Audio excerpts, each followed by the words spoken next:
మడమ తిప్పడు, మాట తప్పడు. అవునా? ఇప్పుడేమన్నావు? గవర్నమెంట్ ఆఫ్ ఇండియా 6,000 రూపాయలు ఇస్తుంది కాబట్టి అది మైనస్ చేసి నేను 6,500 రూపాయలు ఇస్తానని చెప్పిన పెద్ద మనిషి ఎవరో ఇది చెప్పలా? రైతుకు సంవత్సరానికి 20,000 రూపాయలు ఇప్పుడు ఇచ్చేది కాకుండా 20,000 వరకు ఇచ్చేట్టుగా తెలుగుదేశం పార్టీ నిర్ణయం చేశాం. అన్నదాత కింద రైతుకి ఇవ్వాల్సిన డబ్బులు కూడా 20,000 రూపాయలు ఇస్తా అన్నాం. కేంద్రం 6,000 రూపాయలు ఇస్తుంది.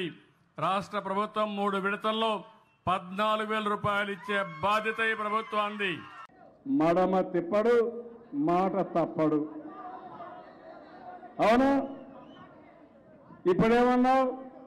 గవర్నమెంట్ ఆఫ్ ఇండియా 6,000 రూపాయలు ఇస్తుంది కాబట్టి అది మైనస్ చేసి నేను 6,500 రూపాయలు ఇస్తానని చెప్పిన పెద్ద మనిషి ఎవరో ఇది చెప్పలా?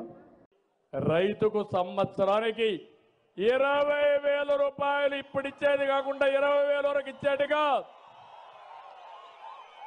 తెలుగుదేశం పార్టీ నిర్ణయం చేశాం.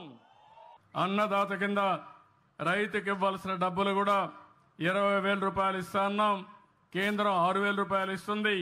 రాష్ట్ర ప్రభుత్వం 3 విడతల్లో 14,000 రూపాయలు ఇచ్చే బాధ్యత ఈ ప్రభుత్వానికి. మడమ తిప్పడు, మాట తప్పడు. అవునా? ఇప్పుడేమన్నావు? గవర్నమెంట్ ఆఫ్ ఇండియా 6,000 రూపాయలు ఇస్తుంది కాబట్టి అది మైనస్ చేసి నేను 6,500 రూపాయలు ఇస్తానని చెప్పిన పెద్ద మనిషి ఎవరో ఇది చెప్పలా? రైతుకు సంవత్సరానికి 20,000 రూపాయలు ఇప్పుడు ఇచ్చేది కాకుండా 20,000 వరకు ఇచ్చేట్టుగా తెలుగుదేశం పార్టీ నిర్ణయం చేశాం.